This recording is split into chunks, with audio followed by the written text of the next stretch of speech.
Esta semana vamos a continuar lo que comenzó el domingo pasado.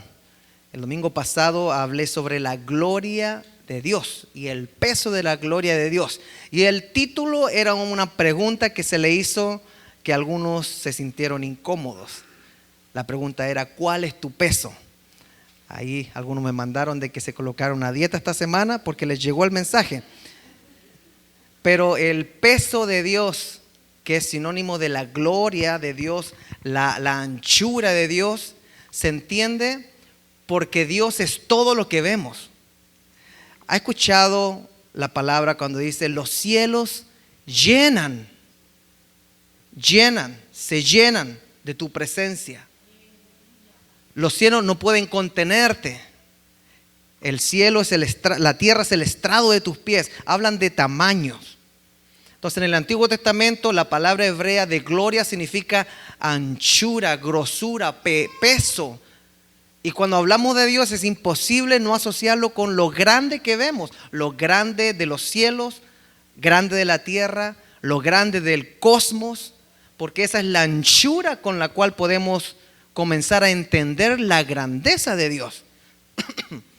Y en el Antiguo Testamento vemos que no solamente se habla de la anchura de Dios en cuanto al cielo o en cuanto al cosmos, sino que también se habla sobre lugares y objetos físicos que pueden tomar un estado temporal de santo. Y mientras toman ese estado temporal de santo, deben ser respetados. Ahora, ¿por qué yo quiero entrar y seguir en este tema de la gloria y de la santidad? Y voy a tratar de ser bien directo al decirle que creo que hay una confusión tremenda en la iglesia evangélica de hoy con lo que realmente es la gloria de Dios. Yo recuerdo que muchas veces a mí me decían: qué gloria, qué tremendo estuvo ese servicio. Había una gloria, había una unción. Y yo recuerdo que eso lo asociaban con gente que caía en el servicio, con griterío, con desorden, podríamos decir. Y el Espíritu Santo es real, claro que es real. Pero yo me preguntaba, ¿por qué somos muchos los líderes que hemos tenido que pasar por este proceso de formación en el que no entendemos la asociación verdadera de lo que es la gloria de Dios, la chequina de Dios, con lo que hoy en día en la iglesia evangélica se enseña o se interpreta como la gloria de Dios que cayó? Más de una vez estaban orando o en retiro y todos caían. Y yo no caía. Y cuando ya veía que el pastor se venía acercando o el ministro invitado, yo tenía que tomar una decisión. O le empiezo a cabecear o me tiro. Y en las finales me iba por lo más políticamente correcto, pues me tiraba.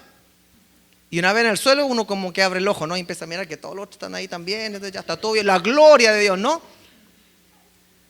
¿Por qué ese tipo de comportamientos está entrando a la iglesia moderna? Y uno cuando mira la historia de la iglesia y los movimientos mundiales de Dios llegando al corazón del hombre, salvando, alcanzando, obrando, no ve que se basaba la gloria de Dios en ese tipo de comportamiento dentro de la iglesia. ¿Por qué nosotros hemos llegado a entender que en el servicio, mientras más desorden haya, la gloria de Dios se hizo presente? Cuando la Biblia, la gloria de Dios se asocia con la creación, la grandeza de la creación y una palabra que vimos la semana pasada que es el shalom. Toda la creación tiene paz, pero el shalom es la paz integral. No es la ausencia de paz, como se dice, estamos en paz porque no estamos peleando. No, significa que shalom significa que cada cosa que se creó está haciendo y cumpliendo el propósito por el cual fue creado. No es no estar en guerra. ¿Por qué la creación está en shalom? Porque el sol sale todos los días y nunca renuncia. Porque la luna sale a regular los mares y no renuncia. Está en shalom, está en paz integral como Dios la creó. Porque la tierra no deja de girar en su eje y se forman los días de 24 horas. Porque está en shalom, está en paz. Ahí está la gloria de Dios. ¿Por qué la tierra gira alrededor del sol? 365 días se demora en hacer ese giro, y no dice, bueno, me cansé, es porque aún los astros siguen en shalom, en armonía, en la gloria de Dios que se refleja en el orden. Entonces, cuando hablamos del peso de la gloria de Dios, tenemos que hablar del shalom, de que algo está funcionando como debería estar funcionando de acuerdo a su creación. Ahora, cuando nos pasamos al tema de santidad, nos damos cuenta que Dios no crea cosas que son impuras, no crea cosas que tienen gloria pero no santidad. Todo lo que Dios crea, lo crea con su gloria, y parte de su gloria, lo que forma parte de su gloria es la santidad. El hombre, la tierra, el universo, los animales, la vegetación, la naturaleza, todo fue creado con la gloria de Dios, que incluye el shalom y la santidad. ¿Y qué es santidad? Santidad es algo que ha sido apartado, diferente, algo que ha sido diferenciado a todo lo demás, pero esto se parece a Dios. Esto es de Dios, esto es como Dios. En Éxodo 3:5 encontramos la ocasión en que la zarza ardía y no se consumía, y Moisés estaba en el Sinaí y Dios estaba llamando a Moisés. Y ocurre un evento bien único en el cual un pedazo de tierra se llena de la gloria de Dios, y donde está la gloria de Dios hay santidad.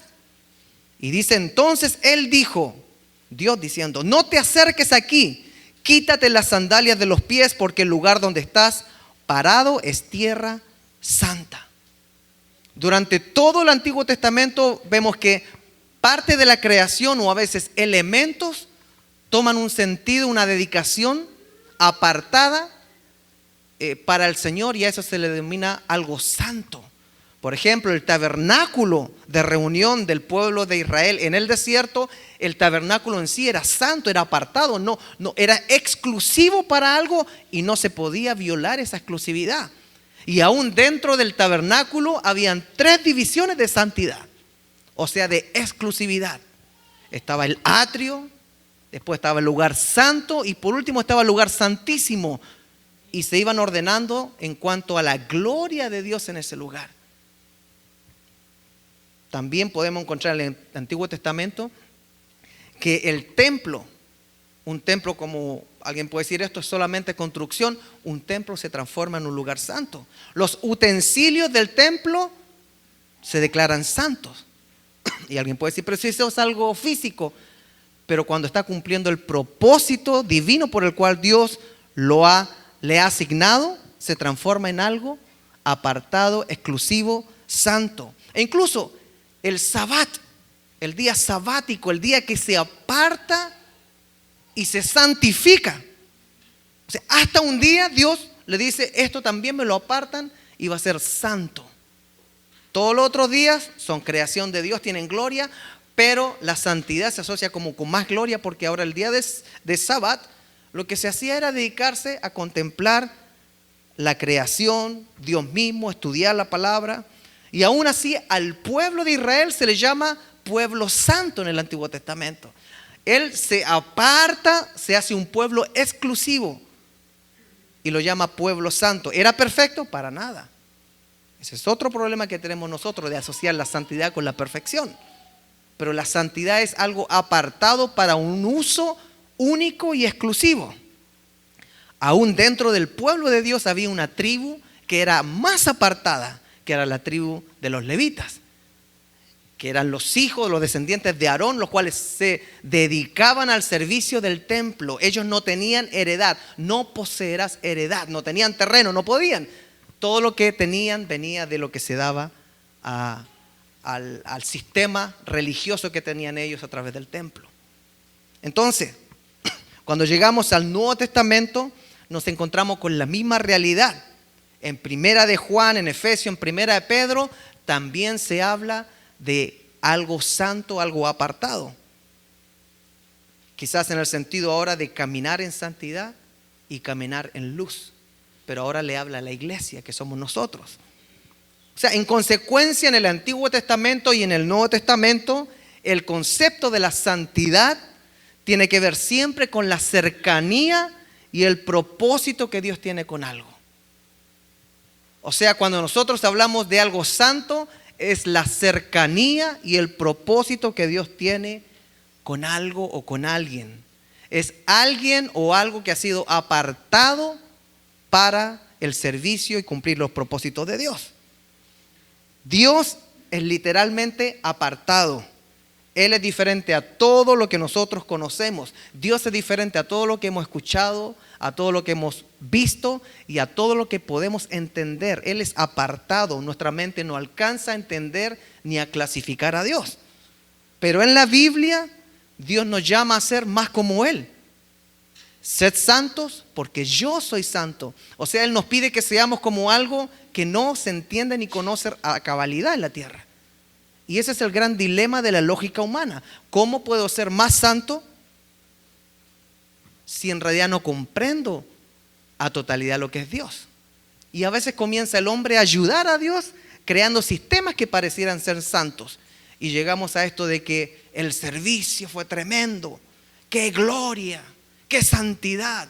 Y uno se pone a analizar bíblicamente, bueno, veamos, ¿está Dios en el asunto? ¿O se ha creado una costumbre cultural específica de un pueblo, quizás hispano, que no es consistente al mover de Dios en diferentes lugares?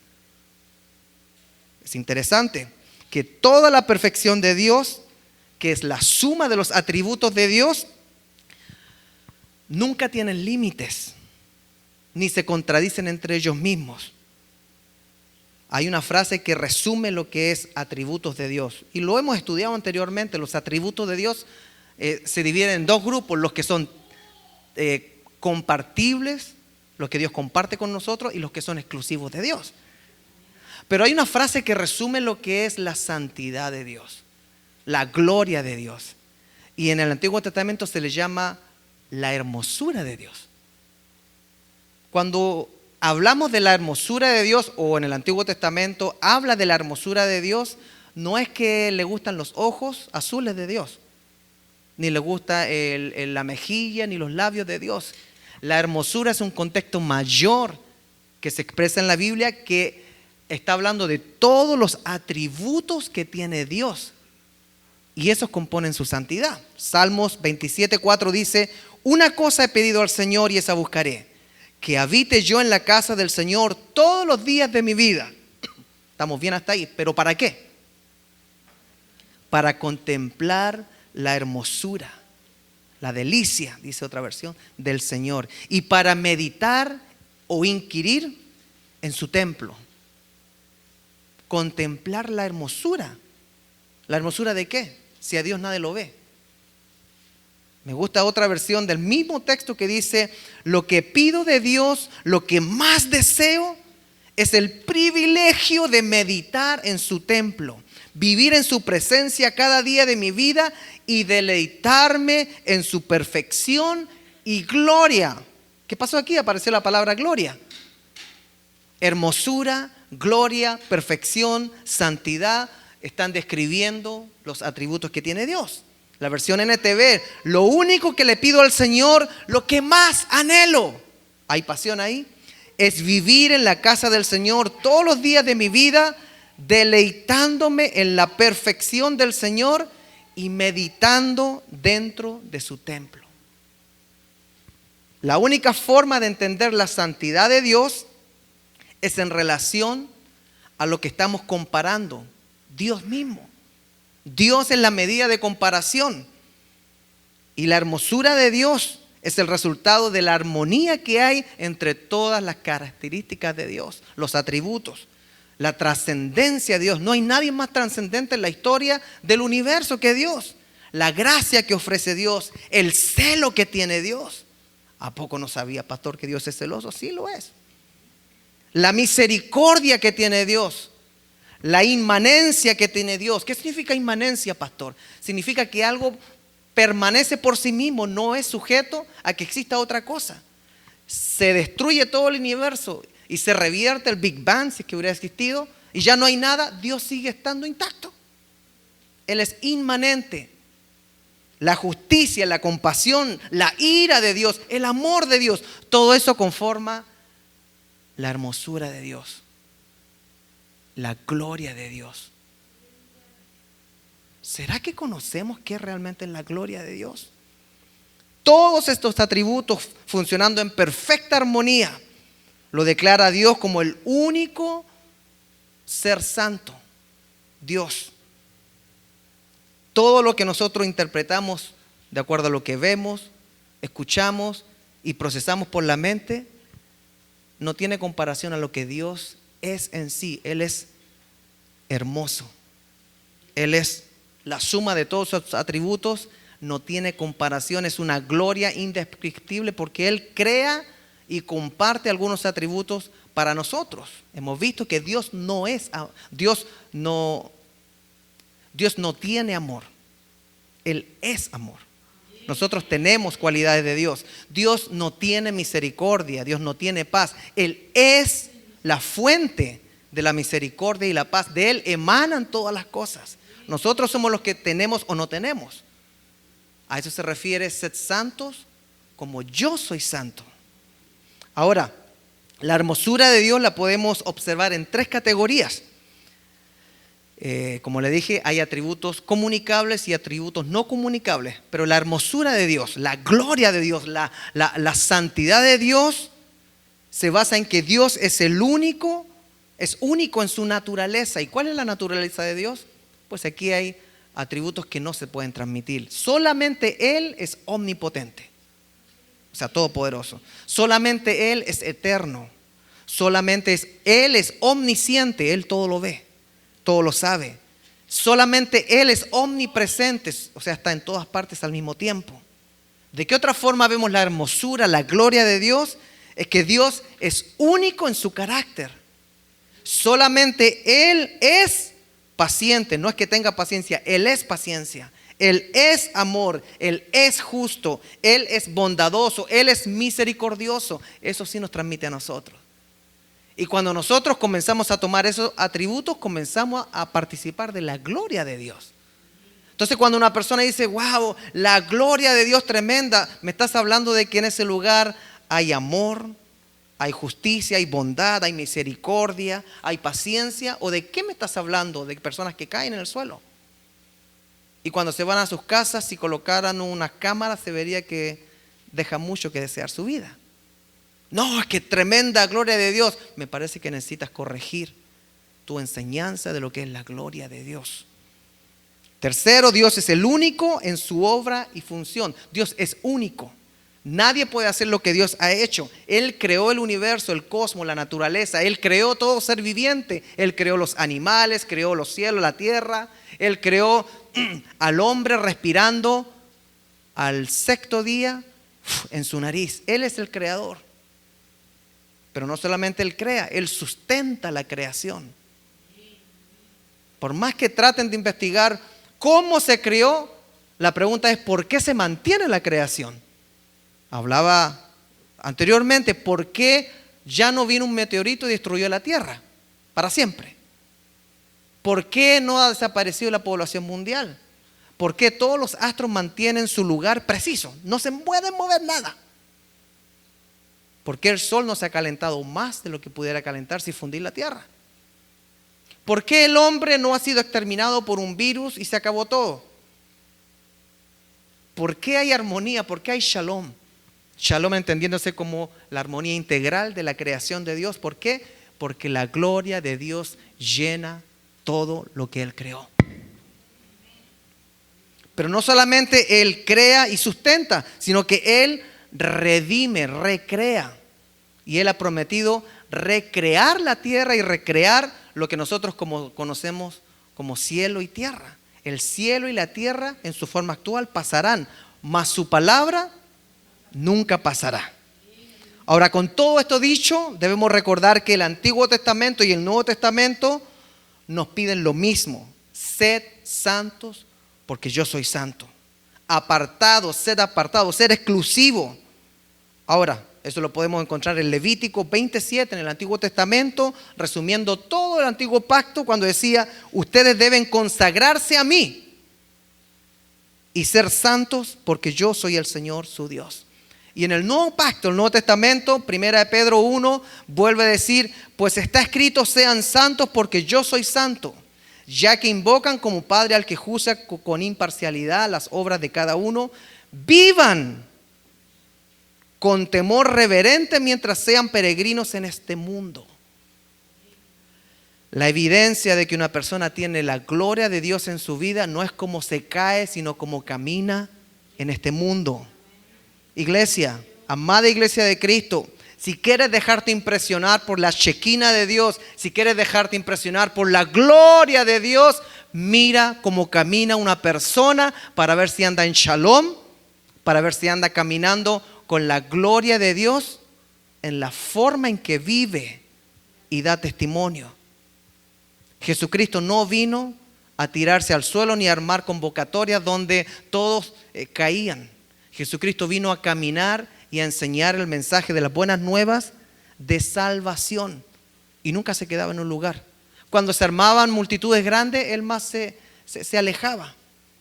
Y cuando había multitudes que como que querían seguirlo, Él decía, yo los conozco a ellos, no me confío de ellos. Su trabajo era siempre estar caminando y mostrando lo que Él era. Vivan con temor reverente mientras sean peregrinos en este mundo. Y en el tema de santidad, que está completamente asociado con lo que es la gloria de Dios, quisiera que viéramos 3 casos de violación de la santidad de Dios en el Antiguo Testamento que nos dan una referencia de qué es la santidad, qué es la gloria de Dios, cuánto nos podemos acercar a la gloria de Dios hoy en día. Primer caso son los 2 hijos de Aarón. Los hijos de Aarón eran levitas, estaban en el servicio en el templo y de repente cometieron un error que les costó la vida. Levítico 10 dice, Nadab y Abiú, hijos de Aarón, tomaron cada uno su incensario y pusieron en ellos fuego, sobre el cual pusieron incienso y ofrecieron delante de Jehová fuego extraño que Él nunca les mandó. Ese fuego extraño tiene varias interpretaciones. Una de esas es que ellos sacaron un fuego que en su clasificación no estaba permitido. Es decir, la fuente como se hacía fuego o lo que se quemaba no era cualquier fuente. No era cualquier fuente. Entonces sacaron algo que no estaba bajo la instrucción. Ah, qué malo es eso. ¿Alguno dirá? No, no es tan malo. Pero había una instrucción del lugar santo. ¿Y qué pasó? Y salió fuego de delante de Jehová y los quemó y murieron delante de Jehová.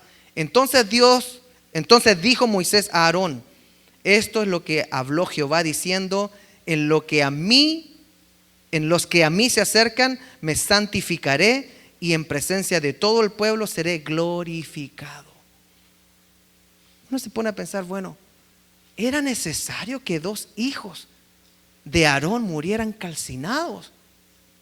Solamente por un detalle, ofrecer fuego extraño.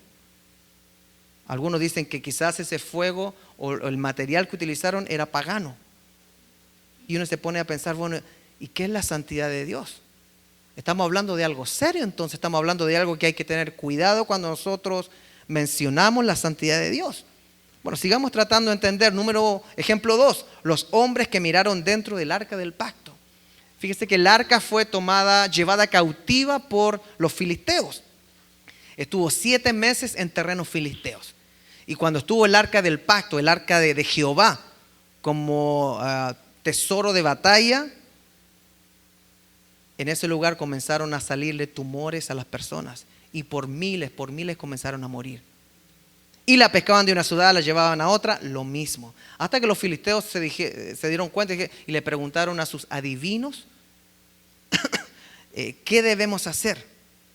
Llamaron a sus sacerdotes, sus adivinos, y le dijeron, devuélvanla rápido. Y no solamente la devuélvanla, sino que paguen por el hecho de haber tomado el arca de Dios, que era la presencia, la gloria de Dios, la santidad de Dios. Paguen por eso. Ofrezcan una ofrenda de retribución por el daño. Perfecto, cuento corto, llevaron el arca y la dejaron en una ciudad israelita. ¿Y qué es lo primero que hicieron los hombres de esa ciudad? se acercaron al arca y la abrieron y la miraron, murieron por miles. Ahora alguno puede pensar, ¿qué está pasando aquí? La santidad de Dios parece ser que algo no se comprende. Hoy en día es tan fácil hablar de santidad. Antiguamente la santidad de Dios no era tan fácil de experimentarla ni de acercarse. ¿Por qué murieron esos miles de hombres en esa ciudad? Porque no entendieron que la santidad de Dios es algo muy serio y es algo que se debe tomar con una actitud totalmente sumisa a obedecer su palabra. Primera de Samuel 6:19 cuenta lo que pasó en ese pueblo, ciudad. Pero Dios hizo que los hombres de Bet-Semes murieran porque se atrevieron a mirar dentro del arca del Señor. De todo el pueblo murieron 50,070 hombres. Yo pensé que murieron unos 300. 50,070 hombres. Y el pueblo lloró porque el Señor los había castigado con tantas muertes. Una miradita donde se les dijo que no se metan con la gloria, con la santidad de Dios en ese aspecto. Estaba regulado. Ay, pastor, esto se está colocándote medio difícil de entender. Pues veamos un tercer ejemplo. David traslada el arca a Jerusalén. El rey David era un adorador apasionado y él quería que el arca volviera a Jerusalén y armó una tremenda fiesta. A medida que llevaban el arca de la forma correcta, porque el arca no la podía tocar cualquier persona y tenía que tener unos soportes donde no se tocaba el arca, sino se tomaban los soportes. Él llevaba una fiesta, llevaba sacrificio, era un pachangón que llevaba el rey David. Era apasionado por Dios. Pero fíjese lo que pasó. Segunda Samuel 6, al llegar a la era de Nacón, los bueyes que llevaban el arca, con los palos que la sujetaban, tropezaron y Usa estiró la mano para sujetar el arca, no quería que se cayera el arca. Pero el Señor se enojó muchísimo contra Usa por haberse atrevido a tocar el arca. Y allí mismo hirió a Usa y este cayó fulminado por tratar de evitar que el arca se caiga. La gloria de Dios, la presencia, la santidad de Dios.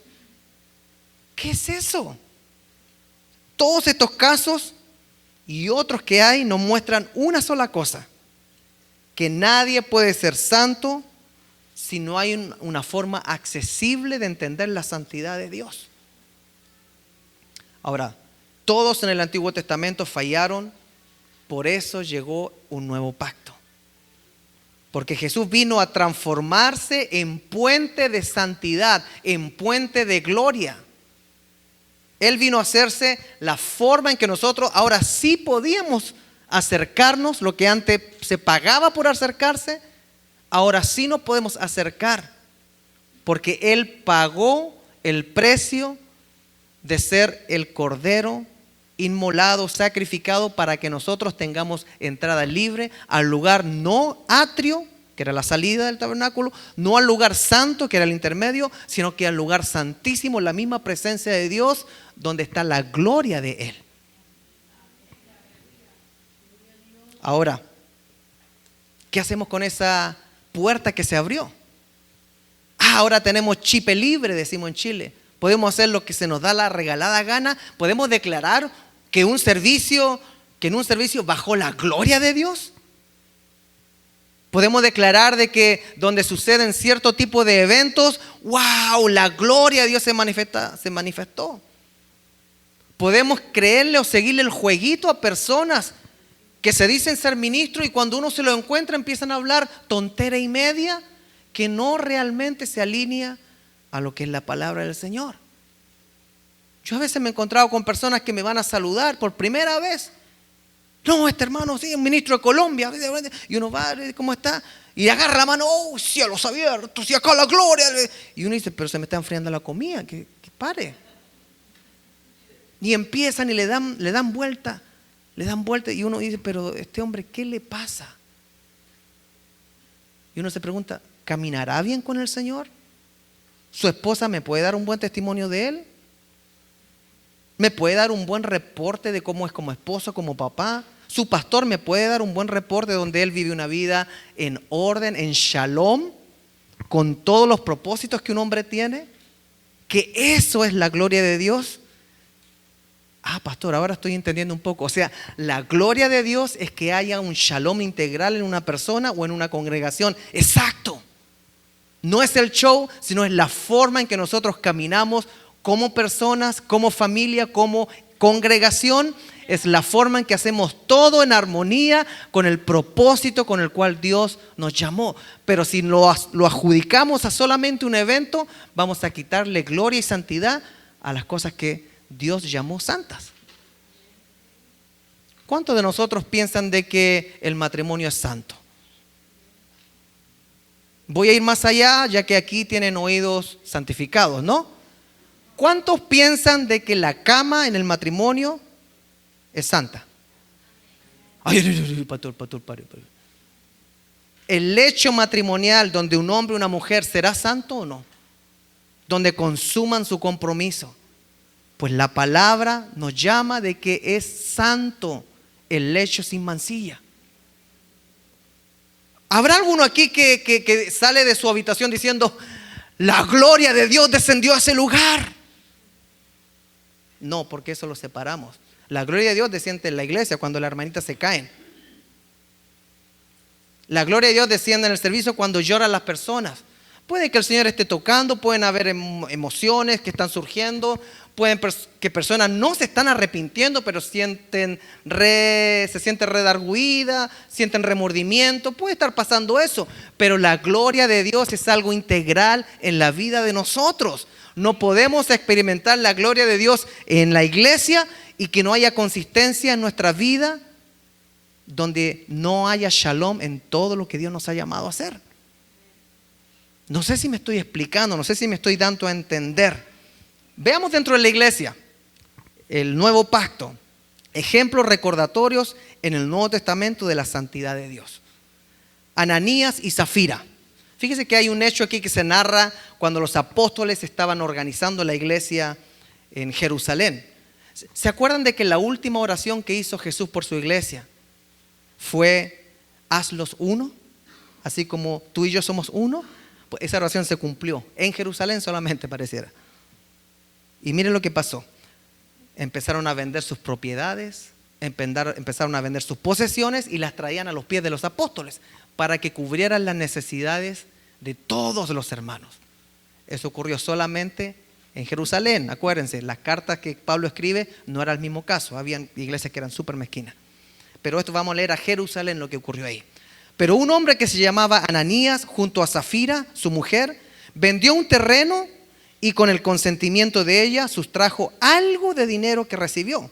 Así que llevó solo una parte y la entregó a los apóstoles. Entonces Pedro le dijo, Ananías, ¿por qué le permitiste a Satanás que entrara en ti para mentirle al Espíritu Santo y sustraer parte de tu dinero? ¿Acaso el terreno no era tuyo? Y si lo vendías, ¿acaso no era tuyo el dinero? ¿Por qué decidiste hacer esto? No les has mentido a los hombres, sino a Dios. Al oír Ananías estas palabras, cayó muerto. Y todos los que se enteraron les entró mucho miedo. Entonces los jóvenes se levantaron, lo envolvieron, lo sacaron y lo sepultaron. ¿Y qué cuenta después? Como 3 horas más tarde entró su mujer cantando, el culto de hoy será maravilloso. ¡Qué gloria va a descender acá!, ¿no? Estaba celebrando porque había buena música, porque había buen sonido, porque ese día la iglesia estaba llenita. ¡Qué gloria va a caer aquí!, ¿no? Cosas, milagros, prodigios, movimiento apostólico, profético. ¡Wow! ¿Qué está pasando acá? La gloria, la Shekinah en este lugar. Entró su mujer sin saber lo que había sucedido. Y Pedro le dijo, dime, ¿vendieron ustedes el terreno en ese precio? Y ella le respondió, sí, en ese precio, sí. Pedro le dijo entonces, ¿por qué se pusieron de acuerdo para poner a prueba el Espíritu del Señor? Mira, aquí vienen los que fueron a sepultar a tu marido y ellos te sacarán también a ti. Al instante ella cayó muerta a los pies de Pedro. Y cuando entraron los jóvenes y la hallaron muerta, la sacaron y la sepultaron junto a su marido. Esto hizo que toda la iglesia y todos los que supieron esto se llenaron de mucho miedo. Hermanos, el miedo muchas veces no es algo malo. El miedo es un recordatorio de la posición que tiene uno y que no controla la gloria de Dios, la justicia de Dios. No puede controlar cuándo Dios puede obrar a favor de misericordia, negar misericordia, a favor de la salvación, negar salvación. Todo lo que es la gloria de Dios nosotros no lo podemos controlar. Ahora dice, el principio de la sabiduría es el temor a Dios. Y muchas veces ese temor lo asociamos con respeto, pero sí, también hay que posicionarse porque nosotros somos tan pequeños delante de la gloria, del peso, de la anchura, de la santidad de Dios. Y nosotros nos podemos convencer que estamos siendo cristianos llenos del poder, llenos de la gloria, del Espíritu Santo, de toda la Shekinah, y no estamos viviendo una vida en shalom, que eso sí representa la gloria de Dios. Muchas veces la iglesia históricamente, institucionalmente, declaraba ser la representante de Dios en la tierra, pero eran los más malvados y desgraciados sobre la tierra, al punto que eran los que administraban la muerte con los que no se alineaban a su postura. Pero ellos tenían la autoridad, la gloria de ser la iglesia, pero no tenían el shalom de vivir integralmente a lo que Dios los llamó a hacer.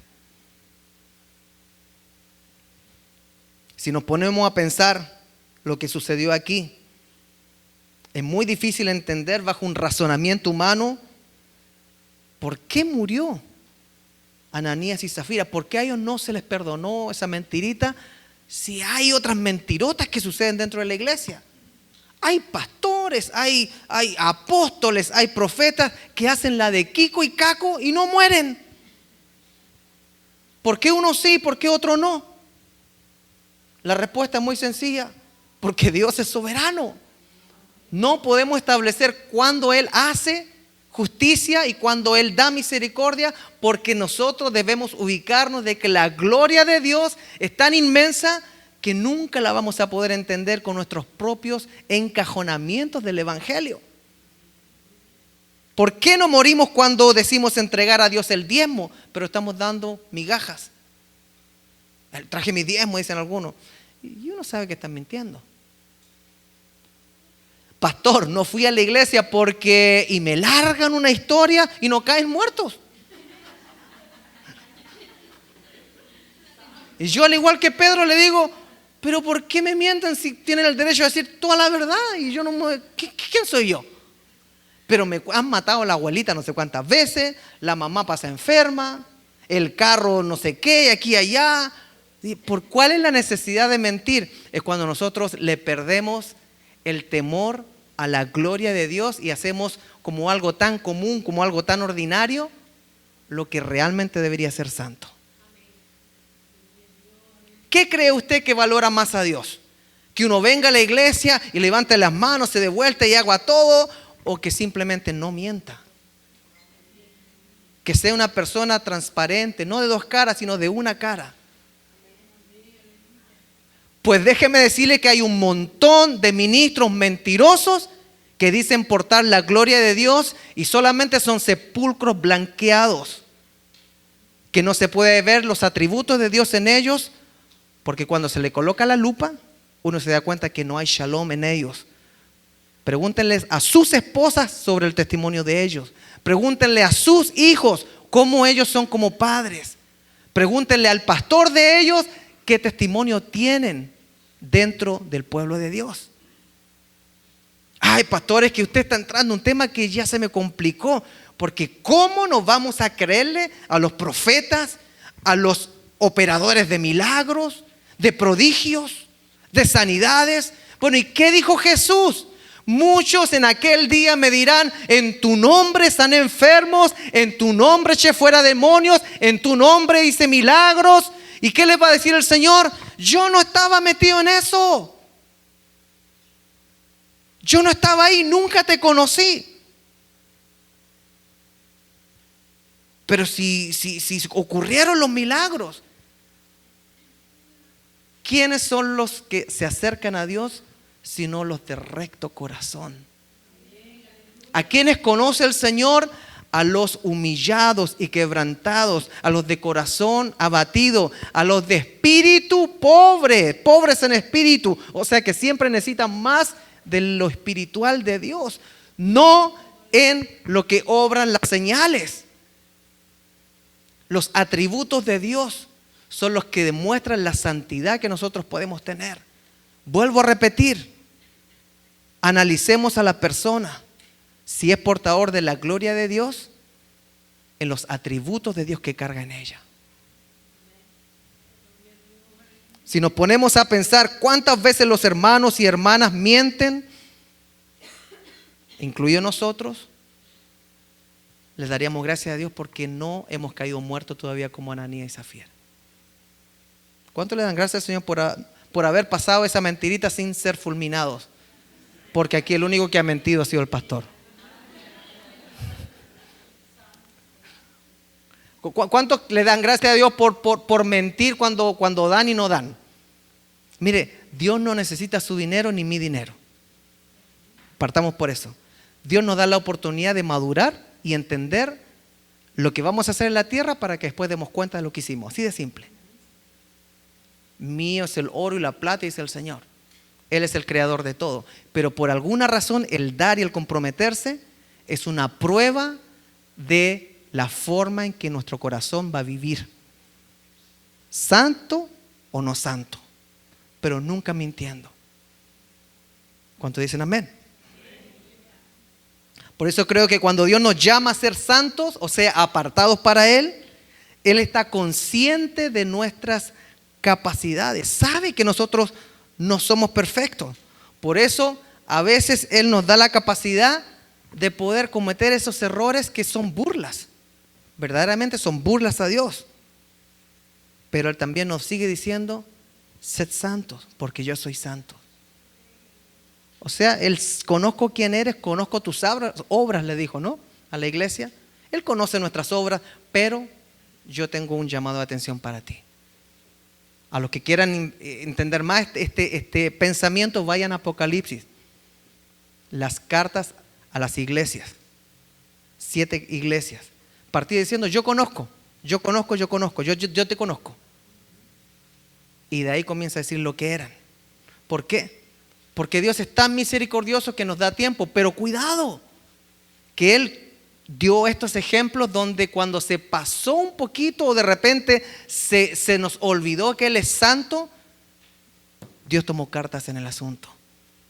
Cuando ya perdimos el temor a Dios y cuando ya el servicio o otro entendimiento de santidad comenzó a opacar los atributos de Dios, entonces Dios interviene.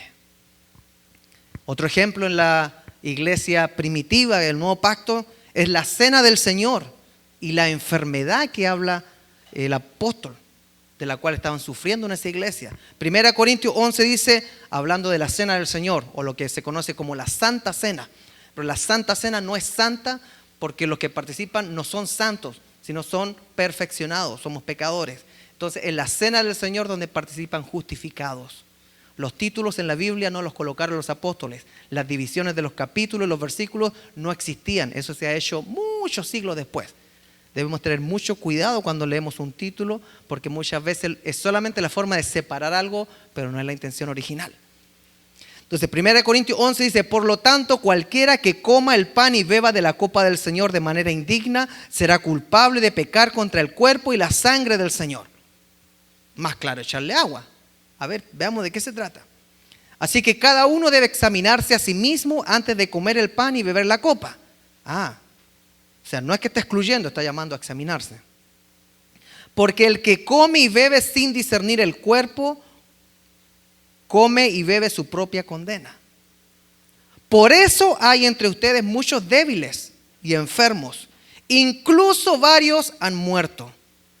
Si nos examináramos a nosotros mismos, no se nos juzgaría. Pero si nos juzga el Señor, nos disciplina para que no seamos condenados con o en el mismo grupo del mundo.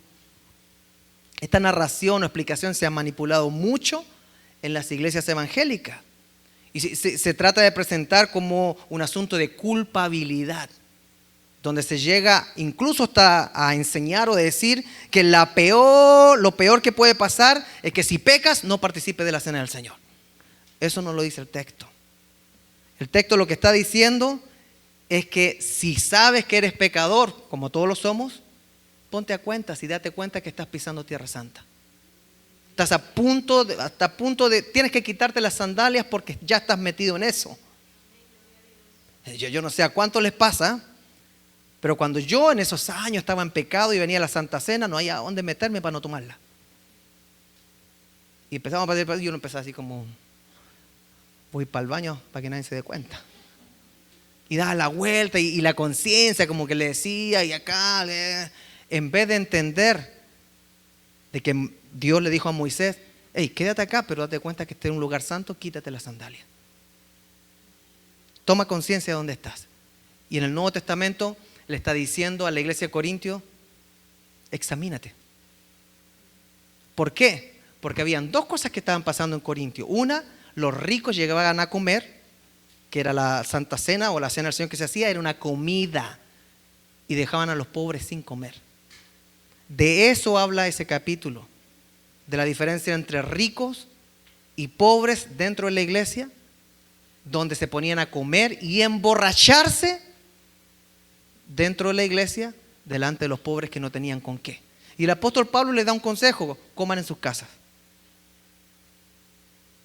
Coman en sus casas, pero dense cuenta de que aquí se viene a consagrar, a recordar el sacrificio de Cristo. El segundo problema mencionado es que se emborrachaban en tales comidas dentro de la iglesia. Por eso el consejo del apóstol fue: vengan ya comidos. En otras palabras, no había temor de Dios dentro de la congregación. Se había perdido el concepto de santidad, de apartar lo que se estaba haciendo para Dios. Y ese es el punto central del texto. Ahora, para terminar, ¿qué hay de la santidad en la iglesia de Cristo? Pastor, estoy como medio confundido ya. Como que me está dando miedo después de esta predicación. No le dé miedo. Va a quedar grabada para que la escuche después. Porque Dios no nos ha dado un espíritu de temor ni de cobardía, sino que Él es honesto con nosotros. Las cartas en el Nuevo Testamento llaman constantemente a los hermanos y a las hermanas santos. A los santos en Corintio, en Galacia, a los santos en Éfeso, a los santos de Roma. ¿Pero qué significa eso? La palabra santo se puede malinterpretar porque la Biblia dice que no hay ni un santo, ni un justo, todos pecaron. El problema en la hispanidad, y me hago responsable solamente de la hispanidad, es que posteriormente, siglos y siglos después, se comenzaron a crear dogmas. Dogma es algo que no es bíblico, no está en la Biblia, pero se crea y se asocia. Entonces después vino el asunto de la beatificación de muertos. Entonces uno entiende que una persona santa, cuando es declarada santa, es una persona perfecta. Eso no es bíblico. Pero eso hace que a uno, si lo califican como santo, uno se ríe. Santito, entra ahí se escapan todos los ángeles. Pero en el Nuevo Testamento veo que Pablo se dirige a las iglesias como santos, en el sentido de justificados por Cristo. Justificados. Pero siempre se está pidiendo ser santos, como Dios es santo. Entonces, ¿cuál es la tensión que queremos resolver en esto? Romanos 8:1 dice: por lo tanto, ya no hay ninguna condenación para los que están en Cristo Jesús. ¿Cuántos han aceptado que Jesucristo pagó el precio para que nosotros estemos en paz con Dios? Eso nos brinda el regalo de la salvación. Ese es un regalo. Leía esta semana de que todo ha subido de precio. ¿Cuántos están de acuerdo? Pero la salvación todavía no sube de precio. Sigue siendo gratis. Para los pecadores solamente. Si usted no es pecador, no le sirve la salvación. Perfecto.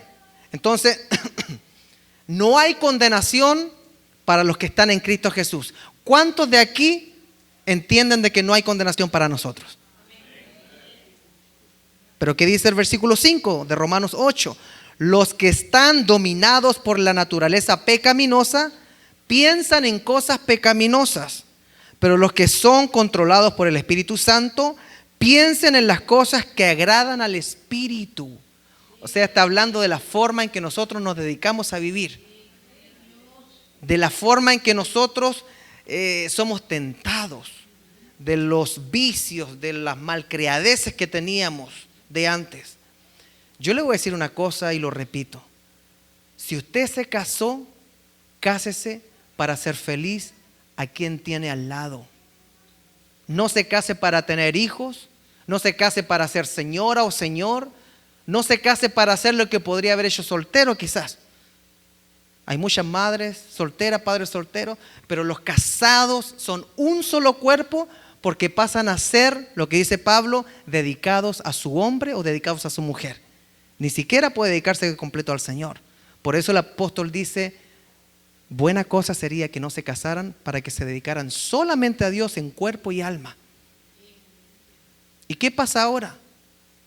Muchas personas viven una vida difícilmente, caminan con un peso muy grande porque ni siquiera casados tienen lo que deberían tener, que es estar relajados sabiendo que tienen esposa. Algunos me quedan mirando. Pablo, fíjese que nunca dio un consejo de 50-50 en una relación. Pablo nunca destinó los roles como hoy en día se distribuyen. Pero Pablo hizo dos cosas. Le dijo al hombre, trátala como un vaso frágil. Y a los dos le dijo, no se nieguen. Íntimamente jamás se nieguen. Porque eso siempre lo va a utilizar el enemigo para traerte a una Dalila, a una Filistea. Y aunque no caigas, te va a hacer la vida miserable. ¿Cuál es el problema en la iglesia con respecto a la moralidad? Es que nosotros no consideramos qué es santidad. Apartados para el Señor. Una persona casada es apartada para el matrimonio, ha sido apartada para satisfacer a su hombre, satisfacer a su mujer. Los que son solteros son apartados para servir al Señor. Hemos hecho una mezcla de todo. La forma en que la mujer se viste, ¿por qué la toca Pablo?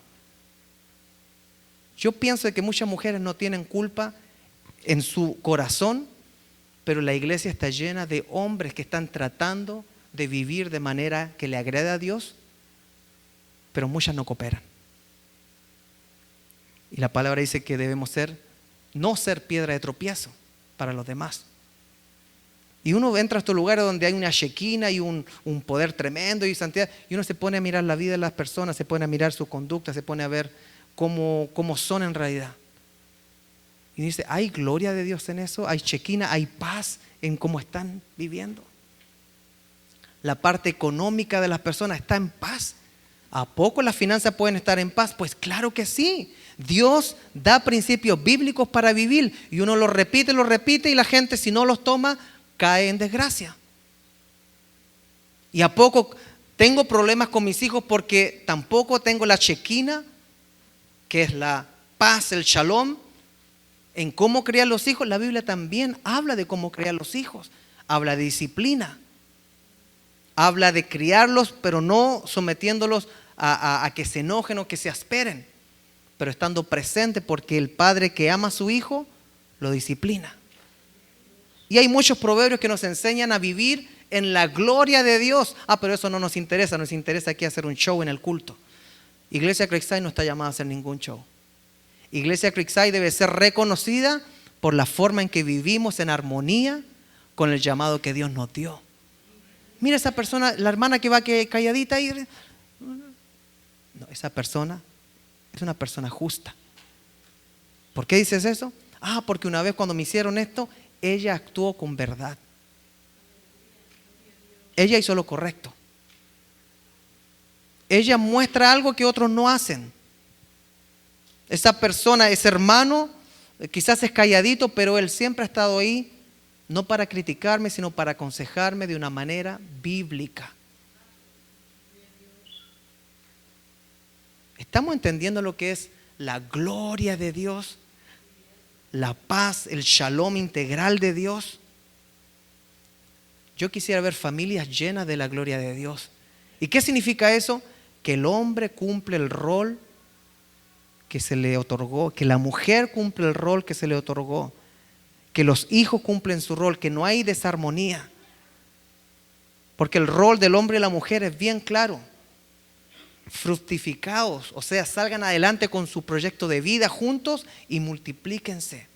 Ya no son dos y son uno, son solamente uno. Vivan para satisfacer al esposo o a la esposa. Eso es lo que dice Pablo. ¿Y por qué de repente lo callamos nosotros? Es que no, ya empezó a hablar esta tontera. Mejor es escuchar a los psicólogos modernos. No, mi hermano, Dios nos va a pedir cuentas por la vida que le dimos a nuestra mujer, por la vida que le dimos a nuestro hombre, porque tuvimos la oportunidad de mostrar la gloria de Dios ahí. La vida que le dimos a nuestros hijos, la vida que tuvimos como congregación. ¿Qué tan saludable era una congregación? Ese sería otro tema. Porque hay personas que tienen un concepto de espiritualidad y uno dice, esa hermanita es metida en las cosas del Señor, pero también se mete en las cosas de los demás. O sea, no hay un shalom integral. Esa iglesia es poderosa. ¿Por qué es poderosa? Porque hace unas grandes convocatorias y se llena la iglesia. ¿A poco? Se llena de otros cristianos que van de otra iglesia a ver a los que traen. Pero no están cumpliendo la gran comisión, que es alcanzar a discípulos nuevos. Me encantaba esta semana cuando escuchaba al pastor Marcos Vidal decir que Jesús nunca llamó a grandes convocatorias. Él no enseñó el evangelio de las convocatorias grandes. La gente venía.